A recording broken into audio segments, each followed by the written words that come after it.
Hello everyone, कैसे हैं आप सभी। उम्मीद करती हूँ सभी अच्छे होंगे। दोस्तों, आज हम नंबर थ्योरी में अपना सेकंड चैप्टर कर रहे हैं, जो कि आपका यहाँ पर कॉन्ग्रुएंसी का रहेगा। और ये जो चैप्टर है ये आपका मोस्ट इंपॉर्टेंट चैप्टर है। यहाँ से भी आपके क्वेश्चंस जो है वो बनेंगे। नंबर थ्योरी जो है वो आप कंप्लीट कर लेना। मैं कंप्लीट आपको जो है वो वीडियो लेक्चर प्रोवाइड करवाऊंगी। साथ में मैंने नंबर थ्योरी के नोट्स जो है वो भी आपको प्रोवाइड करवा रखे हैं, तो आप नंबर थ्योरी के कंप्लीट नोट्स परचेज कर सकते हैं। आपको इसी वीडियो के डिस्क्रिप्शन में जो है वो नंबर थ्योरी के नोट्स लिंक मिल जाएंगे, या फिर जो है वो आप मेरा टेलीग्राम चैनल पर अगर आप हैं तो टेलीग्राम चैनल पर भी मैंने सभी नोट्स के जो लिंक है वो प्रोवाइड करवा रखे हैं, तो उसमें आपको नंबर थ्योरी के नोट्स भी मिल जाएंगे, तो वहां से भी आप परचेज कर सकते हैं। देखिए, यहाँ पर जो आपका वेटेज रहता है नंबर थ्योरी में, वो आपका यहाँ पर 4 से 5 क्वेश्चन का रहता है, तो आप जो है वो अच्छे से करना नंबर थ्योरी। साथ में ये जो नंबर थ्योरी है ये आपका जो एल्जेब्रा वाली जो यूनिट है उसके अंदर जो है वो आपकी सब यूनिट थर्ड में जो है वो नंबर थ्योरी आता है। क्लियर है। तो देखिए, यहाँ पर सबसे पहले आपको यही समझना है कि कॉन्ग्रुएंसी क्या होती है। तो सबसे पहले इसकी डेफिनेशन आती है कि कॉन्ग्रुएंसी क्या होती है। तो देखिए, मैं आपको यहाँ पर जो लिख रखा है ये समझाने से पहले आपको बिल्कुल सिंपल वे से समझा देती हूँ। तो देखिए, यहाँ पर आपके पास जो है ए और बी जो है वो हमारे पास इंटीजर्स हैं, और ए और बी जो है ये आपके पास पॉजिटिव इंटीजर भी हो सकता है, नेगेटिव भी हो सकता है और जीरो भी हो सकता है। तो ए और बी जो है वो यहाँ पर आपके पास इंटीजर है। एक अनदर नंबर m होगा जो कि आपका यहाँ पर सिर्फ और सिर्फ पॉजिटिव इंटीजर रहेगा। इसको मैं z प्लस से नोट कर रही हूँ, इसका मतलब z जो है m जो है ये आपका यहाँ पर पॉजिटिव इंटीजर है। अब देखिए, यहाँ पर जब m डिवाइड करेगा a माइनस बी को, या फिर आप इस तरीके से बोल सकते हो कि m is divisor of a minus B, तो यहाँ पर ये जो है वो आपके पास क्या होगा, इसी को जो है वो हम यहाँ पर एक्सप्रेस करेंगे। ये जो कंडीशन है इसी को हम एक्सप्रेस करेंगे कि a is congruent to b mod m, b mod m। तो यही जो है वो आपके पास कॉन्ग्रुएंसी की डेफिनेशन होती है। आपके पास a और b जो है वो आपके पास दो इंटीजर्स होंगे, m आपके पास एक पॉजिटिव इंटीजर होगा, देन m जो है वो डिवाइजर होगा a माइनस बी का, या m जो है वो डिवाइड करेगा a माइनस बी को, देन हम बोलेंगे कि a is congruent to b mod m। ठीक है, क्या बोलोगे, a is congruent to b mod m। यहाँ पर इसको हम इस तरीके से भी जो है वो रिप्रेजेंट कर सकते हैं, आप और में याद रख लेना, a minus B is congruent to 0 mod m। ठीक है, यहाँ पर जो है वो आपके पास ये जो वैल्यू आती है ये आपके पास और कुछ नहीं, ये रिमाइंडर ही होता है। तो a minus B congruent to 0 mod m हम इसको लिख सकते हैं, या फिर आप इस तरीके से लिख सकते हैं कि यहाँ पर जो a माइनस बी होगा वो m का कोई k मल्टीपल हम यहाँ पर लिख रहे हैं, जहां पर k जो है वो आपके पास कोई इंटीजर होगा, k बिलोंग्स टू इंटीजर। ठीक है, k आपके पास कोई इंटीजर होगा, तो a माइनस बी को हम यहाँ पर m के कोई मल्टीपल के रूप में लिखेंगे। यहाँ पर मैंने k m लिखा है, तो m का कोई k मल्टीपल, k आपका कोई इंटीजर होगा। तो यहाँ पर जो है वो आपके पास ये तीनों ही जो मैंने यहाँ पर लिखी है, ये तीनों ही आपके पास कॉन्ग्रुएंसी को रिप्रेजेंट कर रहे हैं। तो आपके पास यहाँ पर डेफिनेशन देख लीजिए क्या है कि if a and b are two integers and m is positive integer, कि a और b आपके पास कोई दो इंटीजर है और m जो है वो आपके पास पॉजिटिव इंटीजर है, such that m divides a minus b, m जो है वो डिवाइड करेगा a माइनस b को, या फिर आप इसको इस तरीके से बोल सकते हो कि m is divisor of a minus b, then a is said to be congruent to b modulo m and is expressed is कि a is congruent to b mod m। और हम इस तरीके से लिख सकते हैं कि a minus B is congruent to 0 mod m। a minus B जो है वो आपके पास m का कोई k मल्टीपल होगा फॉर सम इंटीजर k के लिए। तो ये तीनों ही जो है वो मैंने आपको यहाँ पर जो है वो बता दिया। एक चीज यहाँ पर नोट करना कि जब हम m से a को डिवाइड करते हैं और m से जब हम b को डिवाइड करते हैं, तो दोनों ही कंडीशन में आपके पास रिमाइंडर जो आता है वो सेम आता है। क्लियर है, तो ये चीज आपको नोट करनी। अब देखिए, यहाँ पर नोट में जो है वो लिख रखा है कि अगर m डिवाइड नहीं कर रहा है a माइनस बी को, तो वही सेम हम यहाँ पर जो है वो जैसे m divides a minus B, तो यहाँ पर हम ब्रेक कर देंगे। तो अगर डिवाइड नहीं कर रहा है तो m not divide a minus b हो जाएगा। देन हम बोलेंगे कि a is called incongruent to b modulo m, तो a जो है वो आपका इनकॉन्ग्रुएंट हो जाएगा। तो यहाँ पर कॉन्ग्रुएंट के लिए हम 3 लाइन जो है वो लेके चलते हैं, तो जब कॉन्ग्रुएंट नहीं होगा तो हम उसको ब्रेक कर देंगे। यानी कि अगर आपके पास इनकॉन्ग्रुएंट होगा तो a is incongruent to b mod m, हम इस तरीके से जो है वो लिखेंगे। क्लियर है, तो ये आपको यहाँ पर नोट करना है। अब देखिए, जैसे मैंने यहाँ पर एग्जाम्पल लिख रखा है, आपके पास एग्जाम्पल है कि 31 is congruent to 7 mod 4, 7 mod 4 यहाँ पर है। तो देखिए, यहाँ पर जो है वो हम किस तरीके से इसको सोल्व करेंगे, आपके पास ये m की वैल्यू है, ये आपके पास b है, ये आपके पास a है, तो हम क्या करेंगे, m divide a minus b। तो अगर m डिवाइड कर देता है a माइनस b को तो ये कॉन्ग्रुएंट होगा, अदरवाइज ये इनकॉन्ग्रुएंट होगा। तो यहाँ पर आपके पास क्या आ जाएगा, 4 डिवाइड 31 माइनस में 7, तो यहाँ पर 31 में से 7 जाएगा तो आपके पास यहाँ पर क्या बचेगा, 24 बचेगा। तो 4 डिवाइड जो है वो 24, तो ये आपका यहाँ पर जो है वो कंडीशन आपकी सेटिस्फाई हो रही है। तो 31 जो है वो आपका कॉन्ग्रुएंट होगा 7 mod m के। क्लियर है, तो यहाँ पर जो है वो आपको नोट कर लेना है। तो यहाँ पर ये आपका जो है वो डिवाइड हो रहा है। इसी तरीके से यहाँ पर दूसरा एग्जाम्पल लिया हुआ है कि 71 not congruent to 9 mod m। तो यहाँ पर क्योंकि जब हम m divides a minus b करवा रहे हैं तो m जो है वो आपका डिवाइड नहीं कर रहा है। यहाँ पर जब हम 71 माइनस 9 कर रहे हैं तो ये 5 से डिवाइड नहीं हो रहा है, तो इसका मतलब ये आपका जो है वो इनकॉन्ग्रुएंट हो जाएगा। क्लियर है। उसके बाद देखिए यहाँ पर जो है वो रिजल्ट दे रखे हैं, तो ये रिजल्ट देखिए क्या कहते हैं। फर्स्ट रिजल्ट देखिए क्या है, तो देखिए यहाँ पर फर्स्ट रिजल्ट क्या कहता है कि n integer is congruent to its remainder, कि जो आपके पास इंटीजर होता है वो कॉन्ग्रुएंट होता है अपने रिमाइंडर के। जैसे हमने यहाँ पर ये जो है वो कॉन्ग्रुएंसी यहाँ पर ली है, तो जब हमने 31 में से 7 को सब्सट्रैक्ट किया तो आपके पास यहाँ पर क्या बचा, 24 बचा था। तो ये जो 24 है ये आपका कॉन्ग्रुएंट होगा, इसका जो आपके पास रिमाइंडर जो है वो क्या आएगा, 0 आएगा, क्योंकि यहाँ पर जो है वो ये पूरा पूरा डिवाइड हो रहा है। तो ये 0 mod 4 जो है वो आपके पास यहाँ पर जो है ये आपके पास कॉन्ग्रुएंट हो जाएगा। तो ये जो इंटीजर है ये अपने रिमाइंडर के कॉन्ग्रुएंट है, तो यही जो है वो आपके पास फर्स्ट रिजल्ट है। तो 24 is congruent to 0 mod 4। Clear है। यहाँ पर यही तो है कि a is congruent to b mod m है, इसको हम इस तरीके से लिख सकते हैं। तो ये जो 0 है ये आपका यहाँ पर रिमाइंडर ही है। ठीक है, तो ये जो है वो आपको ध्यान रखना है। उसके बाद देखिए यहाँ पर सेकंड रिजल्ट क्या कहता है कि if a is congruent to b mod m, then a and b leave same remainder when divided by m and conversely। ये मैंने आपको यहीं पर जो है वो बता दिया था कि जब हम m से a को डिवाइड करते हैं और m को b से डिवाइड करते हैं तो यहाँ पर रिमाइंडर जो है वो दोनों ही कंडीशन में सेम आता है। तो देखिए यहाँ पर 31 को अगर मैं 4 से डिवाइड करती हूँ तो मेरे पास यहाँ पर रिमाइंडर जो है वो आपका 3 बचेगा। जब मैं 7 को 4 से जो है वो डिवाइड कर रही हूँ तो भी यहाँ पर रिमाइंडर जो है वो आपका 3 बच रहा है। तो जब हम m से a को डिवाइड कर रहे हैं और m से b को डिवाइड कर रहे हैं तो दोनों ही कंडीशन में जो है वो रिमाइंडर आपका सेम बच रहा है। तो यहाँ पर सेकंड रिजल्ट जो है वो यही कह रहे हैं। फर्स्ट रिजल्ट था कि आपके पास जो है वो इंटीजर वैल्यू जो है वो अपने रिमाइंडर के कॉन्ग्रुएंट होती है। सेकंड आपके पास ये रिजल्ट है कि जब आप यहाँ पर m से a को डिवाइड करवा रहे हो या m से b को डिवाइड करा रहे हो, यानी कि m divides a m divides b, तो आपके पास जो रिमाइंडर है वो दोनों ही कंडीशन में सेम आ रहा है। क्लियर है। नेक्स्ट देखिए यहाँ पर थर्ड रिजल्ट जो है ये क्या कहता है कि the relation of congruency is an equivalence relation, की जो आपके पास यहाँ पर रिलेशन ऑफ कॉन्ग्रुएंसी जो बनता है ये आपके पास इक्विवेलेंस रिलेशन बनाता है, यानी कि आपके पास यहाँ पर रिफ्लेक्सिव, सिमेट्रिक एंड ट्रांजिटिव की जो कंडीशन है यहाँ पर ये आपकी होल्ड होती है। तो ये सीधी स्टेटमेंट जो है वो आपकी बन सकती है, तो ये आपको यहाँ पर नोट करना है। अब देखिए अगर मैं आपको यहाँ पर थोड़ा सा प्रूफ बताऊं तो देखिए यहाँ पर सबसे पहले आपके पास क्या कंडीशन होती है, रिफ्लेक्सिव की कंडीशन होती है कि आपके पास जो रिलेशन होता है कॉन्ग्रुएंसी का ये रिफ्लेक्सिव रिलेशन बनाता है या फिर नहीं बनाता। तो देखिए आपके पास यहाँ पर रिफ्लेक्सिव में अगर मैं यहाँ पर देखूं तो क्योंकि हमें यहाँ पर क्या होता है, कंडीशन क्या होती है कि अगर ए आपका ए सेट से आ रहा है तो ए जो है वो आपका यहाँ पर रिलेशन के अंदर होना चाहिए, यही कंडीशन जो है वो हम यहाँ पर लेके चलते हैं। ये आपका सेट के कंडीशन में होता है। तो यहाँ पर कॉन्ग्रुएंसी में अगर हम लगाएंगे तो यहाँ पर देखो, अब मैंने आपको लास्ट जो चैप्टर था डिविजिबिलिटी का उसमें मैंने आपको बताया था, एक रिजल्ट मैंने आपको कराया था कि a डिवाइड्स 0, तो वही सेम यहाँ पर हम m लेके चल रहे हैं डिवाइजर को, तो m डिवाइड्स यहाँ पर 0 होगा, यानी कि 0 की जगह पर मैं लिख सकती हूँ कि m divides a minus a। तो m divides a minus a अगर कर रहा है तो इसका मतलब हम इस कंडीशन को किस तरीके से रिप्रेजेंट कर सकते हैं कॉन्ग्रुएंसी में कि a is congruent to a mod m, a mod m। इसी तरीके से हम यहाँ पर जो है वो इसको रिप्रेजेंट करेंगे तो आपके पास यहाँ पर रिफ्लेक्सिव की कंडीशन जो है वो आपकी यहाँ पर होल्ड हो गई। उसके बाद यहाँ पर सेकंड आता है आपके पास सिमेट्रिक। ठीक है, तो सेकंड आपके पास यहाँ पर सिमेट्रिक आता है। तो सिमेट्रिक में हमारे पास क्या होता है, सिमेट्रिक में होता है कि अगर ए बी अगर आपके पास रिलेशन में है तो आपके पास जो है वो बी ए जो है वो आपका रिलेशन के अंदर होना चाहिए। अगर कॉन्ग्रुएंसी में ए और बी जो है वो अगर रिलेशन के अंदर लेके जा रहे हैं तो कॉन्ग्रुएंसी में आपके पास क्या होगा कि a is congruent to b mod m, a is congruent to b mod m होगा। ठीक है, तो आपके पास यहाँ पर क्या होगा कि ये कंडीशन जो है वो अगर हम यहाँ पर बिल्कुल जो मैंने आपको कॉन्ग्रुएंसी की डेफिनेशन कराई थी तो ये कंडीशन आपकी कब बनेगी, जब m डिवाइड करेगा a माइनस b को। क्लियर है। तो यहाँ पर m डिवाइड कर रहा है a माइनस b को, इसका मतलब यहाँ से अगर मैं माइनस कॉमन ले लेती हूँ तो मेरे पास यहाँ पर b माइनस a होगा। अगर m किसी नेगेटिव वैल्यू को डिवाइड कर रहा है तो इसका मतलब m उस पॉजिटिव वैल्यू को भी डिवाइड करेगा, यानी कि m divide b minus a। तो अगर m डिवाइड कर रहा है b माइनस a को तो अगर कॉन्ग्रुएंसी में रिप्रेजेंट करेंगे तो ये हो जाएगा कि b is congruent to a mod m। Clear है। तो यहाँ पर जो है वो हम a b लेके चले थे और b a को हमने रिप्रेजेंट करवा दिया, तो इसका मतलब ये सिमेट्रिक की जो कंडीशन है वो भी आपके यहाँ पर होल्ड हो गई। उसके बाद अगर मैं यहाँ पर ट्रांजिटिव बताऊं तो देखिए यहाँ पर ट्रांजिटिव की कंडीशन क्या बनेगी, आपके पास थर्ड कंडीशन है ट्रांजिटिव।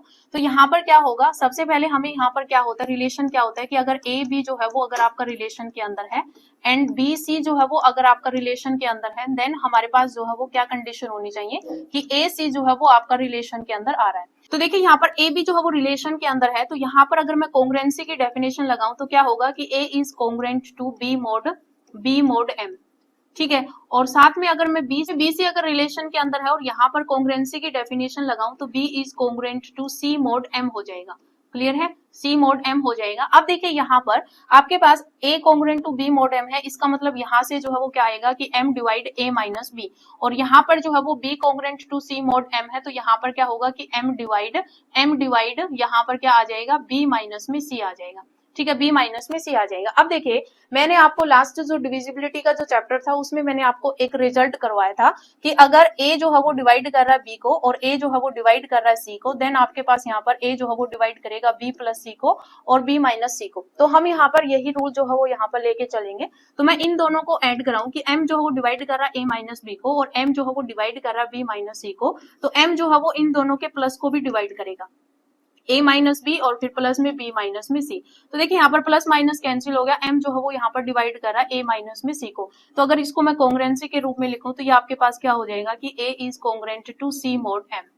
क्लियर है, तो आपके पास यहाँ पर ये कंडीशन जो वो होल्ड हो गई कि ए सी को हमने रिलेशन के अंदर दिखा दिया, तो यहाँ पर ट्रांजिटिव की कंडीशन जो है वो भी आपकी यहाँ पर होल्ड हो रही है। तो ये आपका यहाँ पर इक्विवेलेंस रिलेशन जो है वो बनाता है, तो ये कंडीशन आपको नोट कर लेनी।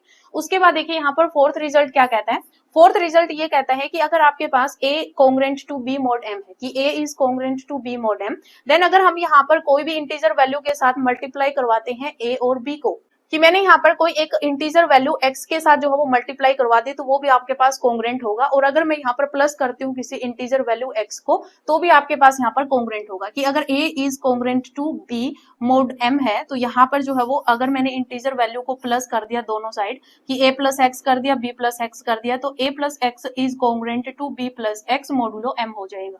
उसके बाद अगर मैंने यहाँ पर मल्टीप्लाई कर दी तो ax is congruent to bx mod m हो जाएगा। क्लियर है, तो यहाँ पर x आपके पास कोई भी इंटीजर वैल्यू हो सकती है, तो ये कंडीशन जो है वो आपके पास होल्ड हो जाएगी। क्लियर है, x अगर यहाँ पर मान लीजिए नेगेटिव होगा तो आपके पास यहाँ पर a minus X B minus X mod m भी जो है वो आपका यहाँ पर हो जाएगा। उसके बाद देखिए यहाँ पर फिफ्थ रिजल्ट क्या कहता है, फिफ्थ रिजल्ट कहता है कि अगर a is congruent to b modulo m है, कि a is congruent to b modulo m है और c is congruent to d modulo m है। ये आपके पास जो रिजल्ट है, ये सारे रिजल्ट्स आपके इंपॉर्टेंट है, जब हम क्वेश्चन सोल्व करते हैं तो वहां पर ये रिजल्ट्स आपके काम आते हैं। तो ये जो है वो, और एक आपकी यहाँ पर सीधी भी स्टेटमेंट जो है वो पूछी जा सकती है, तो ये आपको नोट कर लेनी है। तो अगर a is congruent to b modulo m है और c is congruent to d modulo m है, तो अगर हम यहाँ पर ये जो LHS साइड है इनको अगर हम यहाँ पर माइनस करते हैं, जैसे a माइनस c किया, तो a minus c is congruent to b minus d modulo m हो जाएगा। दोनों को हम ऐड कर सकते हैं, a plus c is congruent to b plus d modulo m हो जाएगा, और दोनों की मल्टीप्लीकेशन कर सकते हैं कि a c is congruent to b d modulo m। Clear है, तो ये दोनों रिजल्ट जो है ये आपके इंपॉर्टेंट रिजल्ट हैं, आपको अच्छे तरीके से यहाँ पर जो है वो याद कर ले। उसके बाद देखिए यहाँ पर नेक्स्ट, कि यहाँ पर सिक्स्थ रिजल्ट जो है ये क्या कहता है कि अगर c A is congruent to C b mod m, यानी कि सी आपके पास जो है वो एक कॉमन फैक्टर है, यानी कि जैसे हम यहाँ पर लेके चलते हैं कि a is congruent to b mod m, तो अगर हम यहाँ पर कोई एक, अगर इनके साथ कोई एक कॉमन वैल्यू c जो है वो अगर मल्टीप्लाई में हो, जैसे c A is congruent to C b mod m, c B modulo m, तो यहाँ पर जो है वो आपको ये नोट करना है कि ये जो c है वो आप सीधा जो है वो यहाँ पर जो कॉमन फैक्टर होता है वो सीधा आप यहाँ पर जो है वो उसको कैंसिल नहीं कर सकते। आप किस कंडीशन में इस c को जो है वो कैंसिल कर सकते हैं, जब c का m के साथ, यानी कि जो कॉमन फैक्टर जो है यहाँ पर उस कॉमन फैक्टर का अगर m के साथ GCD जो है वो अगर 1 आ जाता है तो हम ये जो आपके पास फॉर्म होती है इसको हम सीधा इस तरीके से लिख सकते हैं कि a is congruent to b mod m। यहाँ पर यही लिखा हुआ है, if C A is congruent to C B modulo m और c और m का GCD अगर 1 है, देन आपके पास यहाँ पर ये कंडीशन हो जाएगी कि a is congruent to b modulo m। Clear है, उसके बाद देखिए यहाँ पर नेक्स्ट जो आपके पास यहाँ पर रिजल्ट है वो क्या कहता है कि if C A is congruent to C B modulo m, कि अगर सी ए जो है वो congruent to C B modulo m है, तो आपके पास यहाँ पर जो ये आपके पास जो कॉमन फैक्टर है, इस कॉमन फैक्टर का यहाँ पर जीसीडी अगर कोई डी वैल्यू आ रही है, ठीक है, यानी कि यहाँ पर ये जो कॉमन फैक्टर है, इस कॉमन फैक्टर का अगर जीसीडी 1 आ रहा है तो हम यहाँ पर जो कॉमन फैक्टर होता है उसको हम कैंसिल कर देते हैं और यहाँ पर हम सीधा लिख देते हैं कि a is congruent to b modulo m. लेकिन अगर यहाँ पर सी और एम का जीसीडी जो है वो 1 के अलावा कोई डी वैल्यू आ रही है, देन हम यहाँ पर जो आपके पास ये जो एम है ये आपका यहाँ पर डिवाइजर ही होता है, तो इस डिवाइजर को हम यहाँ पर डी एम वन के रूप में जो है वो लिख पाएंगे। देन आपके पास ये जो कॉन्ग्रुएंसी है, ये कॉन्ग्रुएंसी आपकी क्या बन जाएगी कि a is congruent to b mod M1 हो जाएगी। यहाँ पर ये कॉमन फैक्टर आपका कट जाएगा, लेकिन यहाँ पर ये जो डिवाइजर है ये M1 के साथ जो है वो रिप्लेस हो जाएगा। मान लीजिए यहाँ पर जो है वो आपके पास मैंने यहाँ पर लिया जी, आपके पास जो है वो 3 है और एक वैल्यू आपके पास यहाँ पर 6 है। तो अगर मैं यहाँ पर इन दोनों का जीसीडी निकालूं तो मेरे पास यहाँ पर जीसीडी जो है वो क्या आएगा, 3 आएगा। यानी कि ये मेरे पास ए की वैल्यू है और ये जो है वो मेरे पास एम की वैल्यू है। क्लियर है? तो ये जो है वो मेरी इस तरीके से यहाँ पर बनेगा। देन अगर मैं यहाँ पर ये जो आपके पास डिवाइजर है, डिवाइजर आपके पास क्या है 6, तो इस 6 को मैं जो है वो यहाँ पर DM1 के रूप में लिखूंगी। डी मेरे पास क्या है 3, तो 3 का कितना मल्टीपल करूं कि आपके पास 6 बन जाएगा, तो 2 मल्टीपल हो जाएगा, तो ये M1 का काम करेगा। देन आपके पास यहाँ पर A is congruent to b mod M1 यहाँ पर बन जाएगा। क्लियर है? तो बस यही कंडीशन जो है वो आपके पास यहाँ पर आएगी। तो यहाँ पर M1 की जगह पर जो है वो क्या आ जाएगा, 2 आ जाएगा। तो इस तरीके से आपके पास ये जो थ्योरम है ये आपके यहाँ पर बनती है और कन्वर्स भी जो है वो आपका ट्रू होता है। कन्वर्स किस तरीके से कि अगर A जो है वो आपका कॉन्ग्रुएंट है B मॉडुलो M1 के, तो यहाँ पर जो है वो अगर आपके पास जो कॉमन फैक्टर होगा CA वो कॉन्ग्रुएंट हो जाएगा CB मॉड M के। क्लियर है? तो ये जो है वो आपको यहाँ पर नोट करना है। उसके बाद देखिए यहाँ पर 8th रिजल्ट क्या कहता है। 8th रिजल्ट कहता है कि अगर आपके पास कोई ए वैल्यू जो है वो कॉन्ग्रुएंट है बी मॉडुलो एम के साथ, तो अगर आपके पास यहाँ पर कोई इंटीजर वैल्यू है और इंटीजर भी आपका पॉजिटिव होना चाहिए, क्योंकि पावर में आपके पास पॉजिटिव इंटीजर आएगा, तो अगर आप दोनों साइड सेम पावर कर रहे हो तो वो भी आपका यहाँ पर कॉन्ग्रुएंट हो जाएगा कि ए की पावर के जो है वो कॉन्ग्रुएंट टू बी की पावर के मॉडुलो एम। क्लियर है? तो ये आपके पास के जो है वो कोई पॉजिटिव इंटीजर होना चाहिए। उसके बाद देखिए यहाँ पर 9th रिजल्ट क्या कहता है। 9th रिजल्ट कहता है कि अगर fx आपके पास एक पोलिनोमियल है, fx जो है वो आपके पास क्या एक पोलिनोमियल है, nth डिग्री पोलिनोमियल है, तो यहाँ पर जो cn-1 cn-2 ये जो मल्टीपल में हम कोफिशिएंट्स ले रहे हैं ये सारी आपके पास इंटीजर्स वैल्यू है, कोफिशिएंट्स जो है। पर नेक्स्ट रिजल्ट जो है ये क्या कहता है कि let fx is equals to में हमारे पास एक nth डिग्री पॉलिनोमियल यहाँ पर दे रखा है, यानी कि cn x की पावर n प्लस में cn-1 x की पावर n-1। इस तरीके से आपके पास यहाँ पर c नोट तक जो है ये चल रहा है। c नोट आपके पास जो है वो कांस्टेंट वैल्यू है। तो यहाँ पर जो है वो आपके पास जो cn cn-1 cn-2 इस तरीके से यहाँ पर c1 c नोट जो है ये सारे आपके पास यहाँ पर जो है वो इंटीजर्स हैं, यानी कि आपके पास जो ये कोफिशिएंट्स है ये आपके पास क्या है, इंटीजर्स है।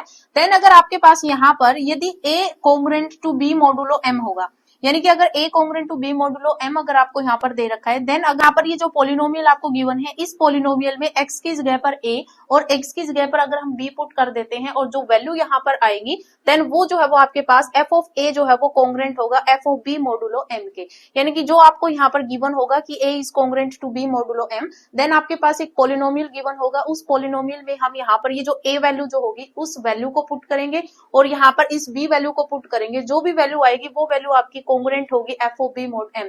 यानी कि a वैल्यू जो पुट करेंगे, जो वैल्यू आएगी वो वैल्यू किसके कॉन्ग्रुएंट होगी, जब उस पॉलिनोमियल में b वैल्यू पुट करेंगे उस वैल्यू के कॉन्ग्रुएंट होगी मॉड m। ठीक है, डिवाइजर आपका यही रहेगा m।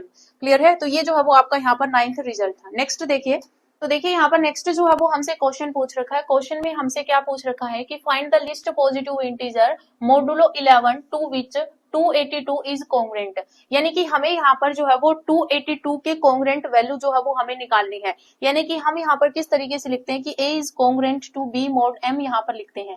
ठीक है, b मॉड m यहाँ पर लिखते हैं और हमारे पास कॉन्ग्रुएंसी की डेफिनेशन क्या होती है कि a minus b is congruent to 0 mod m। ठीक है, 0 मॉड m जो है ये आपके पास जो है वो वैल्यू होती है। अब देखिए यहाँ पर एक थ्योरम हमने की थी कि आपके पास इंटीजर वैल्यू जो है वो अपने रिमाइंडर के कॉन्ग्रुएंट होता है और यहाँ पर जो रिमाइंडर होगा वही आपका जो है वो लिस्ट पॉजिटिव इंटीजर होगा। यानी कि हमें यहाँ पर जो है वो 282 का यहाँ पर जो लिस्ट पॉजिटिव इंटीजर यानी कि यहाँ पर जो वैल्यू है वो आपके पास क्या है, वो वैल्यू आपके पास लिस्ट पॉजिटिव इंटीजर हमें यहाँ पर फाइंड आउट करना है। लिस्ट पॉजिटिव इंटीजर और मॉडुलो जो है वो हमें यहाँ पर 11 दे रखा है। यानी कि अगर मैं यहाँ पर बिल्कुल सिंपल वे से बताऊं तो मुझे यहाँ पर जो है वो रिमाइंडर ही जो है वो फाइंड आउट करना है। यहाँ पर जो है वो क्या आएगा, रिमाइंडर आएगा। तो आपको क्या करना है, मैंने आपको सेकंड रिजल्ट करवाया था और सेकंड रिजल्ट में क्या था कि जब हम m डिवाइड्स a करें या फिर m डिवाइड्स b करें, यानी कि हम a को जो है वो m से डिवाइड करें या b को m से डिवाइड करें, तो आपके पास रिमाइंडर दोनों ही कंडीशन में जो है वो सेम बचेगा। तो हम यहाँ पर क्या करेंगे, हमें लिस्ट पॉजिटिव इंटीजर निकालना है। इस टाइप के क्वेश्चन आपके जो है वो पूछे जा सकते हैं। तो आपको 282 यहाँ पर दे रखा है, 282 को आपको सीधा ही जो है वो क्या करना है, 11 से आपको मल्टीप्लाई करना है। रिमाइंडर आपके पास क्या आ गया, 7 आ गया। तो ये जो नंबर है वो अपने रिमाइंडर के जो है वो कॉन्ग्रुएंट हो जाएगा और ये जो रिमाइंडर आएगा यही आपके पास लिस्ट पॉजिटिव इंटीजर हो जाएगा। यही हमें जो है वो फाइंड आउट करना था। तो आपके पास 7 जो है ये आंसर आ जाएगा। और आप लिखोगे कैसे कि 282 is congruent to 7 modulo 11। Clear है। तो ये आपको यहाँ पर इस तरीके के क्वेश्चन मिल सकते हैं। तो ये आपको अच्छे तरीके से करना है। उसके बाद देखिए यहाँ पर नेक्स्ट क्वेश्चन जो है ये भी आपका इंपॉर्टेंट क्वेश्चन है। इसमें हमसे क्या पूछ रखा है कि find the remainder on dividing the sum. हमें यहाँ पर रिमाइंडर ही फाइंड आउट करना है और हमें यहाँ पर दे रखा है कि 1 फैक्टोरियल प्लस में यहाँ पर दे रखा है 2 फैक्टोरियल प्लस में यहाँ पर दे रखा है 3 फैक्टोरियल प्लस में 4 फैक्टोरियल। इस तरीके से लास्ट में जो है वो आपका यहाँ पर दे रखा 100 फैक्टोरियल डिवाइडेड बाय जो है वो आपके पास यहाँ पर क्या है 12 है। डिवाइडेड बाय क्या है 12 है, यानी कि 12 से जो है वो हमें यहाँ पर डिवाइड करना है। तो देखिए यहाँ पर जो है वो आपका बिल्कुल सिंपल वे है, आप इस तरीके से करें या फिर आप बिल्कुल सिंपल वे से जो है वो कर सकते हैं। देखिए यहाँ पर 1 फैक्टोरियल की वैल्यू क्या होती है, 1 होती है, तो 1 आ गया। 2 फैक्टोरियल की वैल्यू 2 हो जाएगी। 3 फैक्टोरियल की वैल्यू अगर मैं निकालूं तो 3 इंटू 2 इंटू 1 करूंगी तो यहाँ पर क्या आ जाएगा, 6 आ जाएगा। लेकिन जैसे ही मैं यहाँ पर 4 फैक्टोरियल पे जाऊंगी तो जो 4 फैक्टोरियल है इसको मैं लिख सकती हूँ 4 इंटू में 3 इंटू में 2 इंटू में 1। तो यहाँ पर जो है वो आपका 12 बन रहा है। तो इसको जब हम 12 से डिवाइड करेंगे तो मतलब ये टर्म जो आपकी कट जाएगी, आपके पास यहाँ पर पूरा पूरा जो है वो डिवाइड होगा। ठीक है। तो आप यहाँ पर बिल्कुल जो है वो सिंपल वे से ये चीजें कर सकते हैं। उसके बाद यहाँ पर 5 फैक्टोरियल आएगा। 5 फैक्टोरियल में भी आपके पास 4 इंटू 3 वाली टर्म आएगी। उसके बाद 100 तक हम जाएंगे तो उनमें सभी में जो है वो आपके पास 4 इंटू 3 वाली जो है वो टर्म आएगी, यानी कि 12 आएगा, पूरा पूरा डिवाइड हो जाएगा। रिमाइंडर आपको आगे जो मिलेगा वो 0 मिलेगा। क्लियर है। तो ओवरऑल आपके पास यहाँ पर डिवाइडेड बाय क्या चल रहा है, 12 चल रहा है। तो हम यहाँ पर जो काम इन नंबर्स के साथ करें वो आप यहाँ पर उनके जो रिमाइंडर है उसके साथ आप वही काम कर सकते हैं, यानी कि डिवाइड कर सकते हैं। तो यहाँ पर 3 और 6 कितना हो गया, 9। 9 डिवाइडेड बाय 12 करोगे तो आपके पास यहाँ पर रिमाइंडर क्या आएगा, 9 ही आएगा। तो आपका रिमाइंडर जो है वो क्या बचेगा, 9 बचेगा। अब यहाँ पर जो है वो हमने किस तरीके से किया है, यहाँ पर देखिए जो 4 फैक्टोरियल है वही सेम कि हम इस तरीके से लिख सकते हैं। तो यहाँ पर 12 बन रहा है, इसका मतलब ये पूरा पूरा डिवाइड हो रहा है, यानी कि 4 फैक्टोरियल, यानी कि हर एक इंटीजर वैल्यू जो है, मैंने आपको बताया था कि जो फैक्टोरियल वैल्यू होती है आपके पास इंटीजर होता है। तो वही थ्योरम आपके पास लगेगी कि हर एक इंटीजर वैल्यू जो है वो अपने रिमाइंडर के कॉन्ग्रुएंट होता है। तो यहाँ पर 4 फैक्टोरियल कॉन्ग्रुएंट टू 0 mod 12, यानी कि सारे ही नंबर 4 से आगे जितने भी नंबर्स होंगे वो अपने रिमाइंडर के कॉन्ग्रुएंट हो जाएंगे, यानी कि रिमाइंडर आपका यहाँ पर क्या आ रहा है, 0 आ रहा है। तो बस हमने यहाँ पर इनको सोल्व कर लिया, क्योंकि इसमें जो है वो 12 वाली कंडीशन नहीं बन रही, छोटी वैल्यू है 12 से, तो रिमाइंडर सेम ही आ जाएगा। तो यहाँ पर 9 बचेगा, 9 प्लस यहाँ पर ये 0 वाली टर्म्स है, तो आपके पास रिमाइंडर 0 ही आ जाएगा। तो इस टाइप के क्वेश्चन जो है ये आपसे पूछे जा सकते हैं। तो ये आपको, ये दोनों ही क्वेश्चन आपके इंपॉर्टेंट है, तो आपको अच्छे तरीके से कर लेने हैं। उसके बाद देखिए यहाँ पर नेक्स्ट, तो देखिए यहाँ पर नेक्स्ट जो क्वेश्चन है ये भी आपका यहाँ पर जो है वो पूछा जा सकता है, इंपॉर्टेंट क्वेश्चन है। रिमाइंडर निकालना जो है वो पूछा जा सकता है। तो यहाँ पर जो है वो हम कॉन्ग्रुएंसी का भी यूज कर सकते हैं, या फिर हम यहाँ पर कुछ शॉर्ट ट्रिक का भी जो है वो यूज कर सकते हैं। तो देखिए यहाँ पर जो है वो, अगर मैं पहले तो आपको कॉन्ग्रुएंसी के अकॉर्डिंग यहाँ पर जो है वो बता देती हूँ। तो देखिए हम इस क्वेश्चन को किस तरीके से करेंगे। तो देखिए हमें यहाँ पर क्वेश्चन क्या दे रखा है कि find the remainder obtain on dividing 3 की पावर यहाँ पर 181 दे रखा है बाय 17, यानी कि हमें 17 से जो है वो इसको डिवाइड करना है। तो देखिए यहाँ पर जब आप इस तरीके से, अगर आपको वहां पर ट्रिक कोई समझ में ना आए, जो मैं आगे यहाँ पर बताऊंगी कि हम किस तरीके से जो है वो रिमाइंडर फाइंड आउट कर सकते हैं, लेकिन आपको कॉन्ग्रुएंसी भी जो है वो आनी चाहिए। हम कॉन्ग्रुएंसी का चैप्टर कर रहे हैं। तो देखिए यहाँ पर क्या होगा, सबसे पहले जिस नंबर को आपको यहाँ पर दे रखा है, जिसकी पावर में हमें दे रखा, वो एज इट इज लिख लो कि हमें यहाँ पर 3 की पावर जो है वो 181 बनानी है। तो ये जो है वो हम यहाँ पर करके आए थे अभी, कि आपके पास रिफ्लेक्सिव वाला जो कंडीशन है वो आपके पास यहाँ पर बनता है। तो 3 is congruent to 3 mod और m की जगह पर हमें यहाँ पर 17 दे रखा है, तो ये आपके पास बन जाएगा। आपके पास यहाँ पर क्या बन गया कि 3 इज कॉन्ग्रुएंट टू 3 mod 17। अब देखिए यहाँ पर जो मैं इसकी पावर 2 करूं तो 3 की पावर 2 इज कॉन्ग्रुएंट टू, यहाँ पर 3 की पावर 2 जो है वो क्या हो जाएगा 9 हो जाएगा और फिर mod 17। क्लियर है। उसके बाद देखिए यहाँ पर जो है वो मैं इसी में जो है वो 3 की पावर 3 करूं, 3 की पावर 3 करूं तो मेरे पास यहाँ पर क्या बनेगा 3 की पावर 3 इज कॉन्ग्रुएंट टू, यहाँ पर जो है वो 3 की पावर 3 करूंगी 27 बनेगा, mod 17 यहाँ पर बनेगा। अब देखिए यहाँ पर जो वैसे तो आप बिल्कुल सिंपल वे से इस तरीके से यहाँ पर कर सकते हैं, आपको यहाँ पर 3 की पावर 2 3 की पावर 3 ये करने की भी जरूरत नहीं थी। आप सीधा जो है वो यहाँ पर ये अंदाजा लगा सकते हैं कि 17 के जो है वो नजदीक आपके पास 3 की कौन सी पावर जो है वो बनेगी। तो यहाँ पर 3 की पावर जब हम 4 करते हैं वही आपके पास बनती है, तो 3 की पावर 4 आपके पास 81 बनता है, mod 17। ठीक है। अब देखिए यहाँ पर जब हम इसको डिवाइड करेंगे पर जो आपके पास वैल्यू आती है वो रिमाइंडर आता है, तो यहाँ पर 3 की पावर 4 जो वो किसके कॉन्ग्रुएंट हो जाएगा 17 पर 85 होता है, तो ये आपके पास मैं यहाँ पर बड़ी वैल्यू पे लेके जा रही हूँ, तो -4 जो है वो आपके पास रिमाइंडर आएगा, mod 17। क्लियर है। तो यहाँ पर -4 जो है वो आपके पास रिमाइंडर आया है। अब मैं यहाँ पर क्या करूंगी, अगर मैं यहाँ पर दोनों साइड पावर 2 कर दूं, दोनों साइड पावर 2 क्योंकि 17 के नजदीक जो है वो पावर 2 करेंगे तो 16 बन जाएगा, और 16 जो है वो 17 के नजदीक है, आपके पास रिमाइंडर जो है वो -1 फिर बच जाएगा। तो यहाँ पर जब पावर 2 करूंगी दोनों साइड तो मेरे पास यहाँ पर क्या बन जाएगा 3 की पावर 8 हो जाएगा, इज कॉन्ग्रुएंट टू यहाँ पर 16 होगा, 16 को मैं यहाँ पर जो है वो 17 से डिवाइड करूंगी तो -1 mod 17 यहाँ पर बन जाएगा। ठीक है, -1 mod 17 जो है ये आपके पास यहाँ पर बच जाएगा।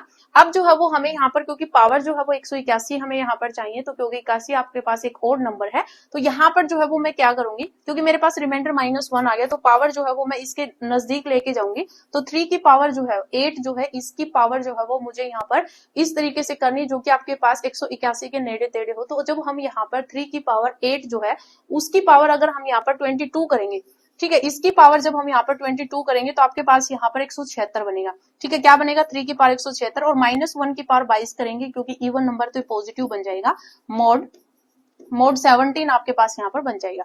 अब देखिए यहाँ पर 3 की पावर 176 है, 3 की पावर 176, अब इसके साथ में क्या पर मल्टीप्लाई करूं कि बेस सेम हो, पावर ऐड करने पर 181 बन जाए। तो यहाँ पर देखो 3 की पावर 4 करूंगी, 3 की पावर 4 करूंगी तो मेरे पास पूरा कितना बन गया, यहाँ पर 180 बन गया। अब मुझे एक पावर और चाहिए, तो मतलब यहाँ पर 3 मैं कर सकती हूँ, 3 की पावर 176, 3 की पावर 4 और 3 ये जो है वो आपके पास किसके कॉन्ग्रुएंट हो जाएगा। हमने यहाँ पर कौन कौन सी इक्वेशंस का यूज किया है, मैंने यहाँ पर फर्स्ट इक्वेशन का यूज किया है, फिर मैंने यहाँ पर इस इक्वेशन का यूज किया है, और फिर मैंने यहाँ पर जो है वो इस इक्वेशन का यूज किया। 3 इक्वेशन बना ली, तीनों के मल्टीप्लीकेशन करवाएंगे। तो यहाँ पर देखो 3 इंटू में -4 करेंगे तो माइनस का 12 हो जाएगा, 1 के साथ मल्टीप्लाई करेंगे तो माइनस का 12 आएगा, और mod यहाँ पर जो है वो क्या हो जाएगा 17 हो जाएगा।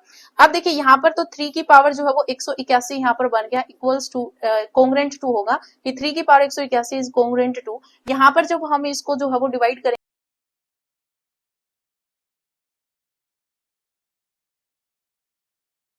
+5 mod 17, तो यहाँ पर जो मैंने आपको बताया था ये रिमाइंडर ही होता है कि हर एक इंटीजर अपने रिमाइंडर के कॉन्ग्रुएंट होता है, तो रिमाइंडर जो है वो आपके पास क्या आ जाएगा, यहाँ पर 5 आ जाएगा।